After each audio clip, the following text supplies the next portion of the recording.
ലോക്സഭയിൽ പ്രധാനമന്ത്രി നരേന്ദ്രമോദിക്കും ബിജെപിക്കുമെതിരെ കത്തിക്കയറി പ്രതിപക്ഷ നേതാവ് രാഹുൽ ഗാന്ധി. ഹിന്ദു എന്ന് അവകാശപ്പെടുന്നവർ അക്രമം നടത്തുന്നുവെന്ന രാഹുലിന്റെ പരാമർശം സഭയിൽ വാഗ്വാദത്തിലേക്ക് വഴിവെച്ചു. ഹിന്ദുക്കളെ രാഹുൽ ഗാന്ധി അപമാനിച്ചുവെന്ന് പ്രധാനമന്ത്രി ആരോപിച്ചു.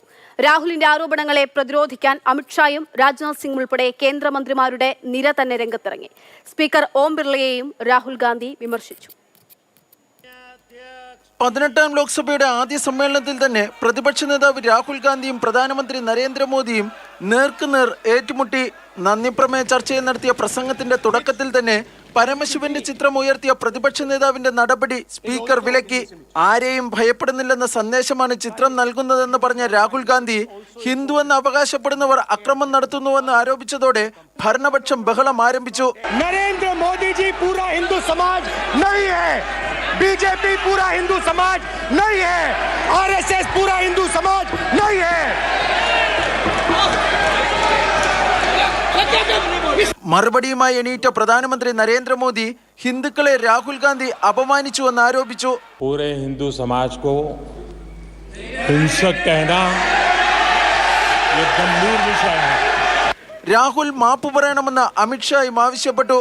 എന്നാൽ പ്രസംഗം തുടർന്ന പ്രതിപക്ഷ നേതാവ് വിമർശനം കടുപ്പിച്ചു. അയോധ്യയിലെ ജനങ്ങൾ ബിജെപിക്ക് വലിയ സന്ദേശമാണ് നൽകിയതെന്ന് രാഹുൽ ഗാന്ധി പറഞ്ഞു. അഗ്നിവീർ, കാർഷിക നിയമങ്ങൾ, മണിപ്പൂർ തുടങ്ങിയ വിഷയങ്ങളിലും സർക്കാരിനെ രൂക്ഷമായി രാഹുൽ ഗാന്ധി വിമർശിച്ചു.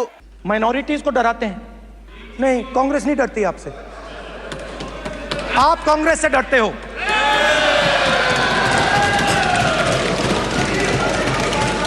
हिंसा, नफरत माइनॉरिटीज के खिलाफ, मुसलमानों के खिलाफ, सिखों के खिलाफ, क्रिश्चियंस के खिलाफ. അമിത്ഷാ, രാജ്നാഥ് സിംഗ്, ശിവരാജ് സിംഗ് ചൗഹാൻ, ഭൂപേന്ദ്ര യാദവ് തുടങ്ങിയ മന്ത്രിമാർ രാഹുലിന്റെ ആരോപണങ്ങളെ പ്രതിരോധിച്ച് രംഗത്തിറങ്ങി. मेरा आपसे आग्रह है कि श्री राहुल गांधी नेता प्रतिपक्ष पहला भाषण होने के बावजूद माफी मांगनी चाहिए, न केवल सदन, पूरे देश की माफी मांगनी चाहिए. സ്പീക്കർ ഓം ബിർളയെയും രാഹുൽ ഗാന്ധി വിമർശിച്ചു. സ്പീക്കറായി തെരഞ്ഞെടുക്കപ്പെട്ടപ്പോൾ ഓം ബിർളയ്ക്ക് താൻ കൈ കൊടുത്തപ്പോൾ നേരെ നിന്നാണ് അദ്ദേഹം കൈ തന്നത്. എന്നാൽ മോദി കൈ കൊടുത്തപ്പോൾ ഓം ബിർള കുനിഞ്ഞതായും രാഹുൽ ഗാന്ധി ചൂണ്ടിക്കാട്ടി. When I shook your hand, you stood straight like this and shook my hand. And when Modi ji shook your hand, you bowed down and shook his hand. പ്രതിപക്ഷ നേതാവിനെ ഗൗരവത്തോടെ കാണണമെന്നാണ് തന്നെ ഭരണഘടന പഠിപ്പിച്ചതെന്ന് രാഹുൽ ഗാന്ധിയുടെ പ്രസംഗത്തിനിടെ മോദി പറഞ്ഞു.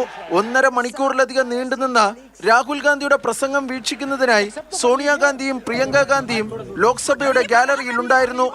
മാതൃഭൂമി ന്യൂസ്, ഡൽഹി.